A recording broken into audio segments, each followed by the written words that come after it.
નમસ્કાર મિત્રો, જો અમારા વિડીયો ગમતા હોય તો વિડીયોને લાઇક કરજો, મિત્રો સાથે શેર કરજો અને અમારી ચેનલ સબસ્ક્રાઈબ કરજો. ગુજરાતના પ્રસિદ્ધ હનુમાન મંદિર. બોટાદ જિલ્લાના બરવા તાલુકામાં આવેલું કષ્ટભંજન હનુમાન મંદિર ભક્તોની આસ્થાનું કેન્દ્ર છે. આકર્ષણ ખાસ છે વિરાટ પ્રતિમા. કમિયાધામ. પીપલી પાસે અમદાવાદ જિલ્લામાં આવેલું કમિયાધામ પણ કષ્ટભંજન હનુમાનની જ પ્રતિકૃતિ મનાય છે. સ્વયંભૂ પ્રગટ થયેલા ભૂરખિયા હનુમાન દામનગર પાસે અમરેલી જિલ્લામાં આવેલું આસ્થાનું કેન્દ્ર.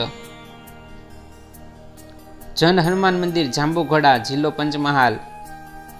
પથ્થરમાંથી બનાવેલી મૂર્તિ ઉપરાંત ભીમની ઘંટી અને અર્જુન દ્વારા બાણ છોડી અને પાણી કઢાવેલું. લશ્કરી તાલીમ વખતે સ્વયંભૂ પ્રગટ થયેલા ગોળીબાર હનુમાન ભાવનગર.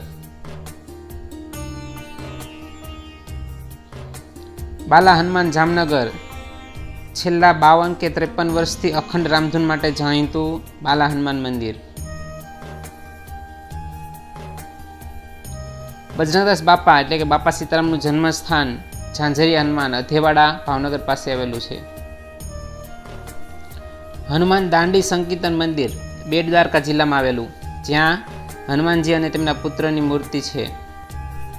ભીડભંજન હનુમાન સાકરિયા, જિલ્લો અરવલ્લી. મહાભારત કાળમાં જ્યારે ભીમને પોતાની શક્તિનું અભિમાન થઈ ગયેલું ત્યારે તેમને પ્રત્યક્ષ દર્શન દઈ અને તેમના અભિમાનનું ખંડન કરેલું એ આ જગ્યા. આ હનુમાન જયંતિ પર આપ આમાંથી નજીકના કોઈ પણ હનુમાનજીના દર્શન કરી ધન્યતા અનુભવજો. જય હનુમાન, જય શ્રી રામ.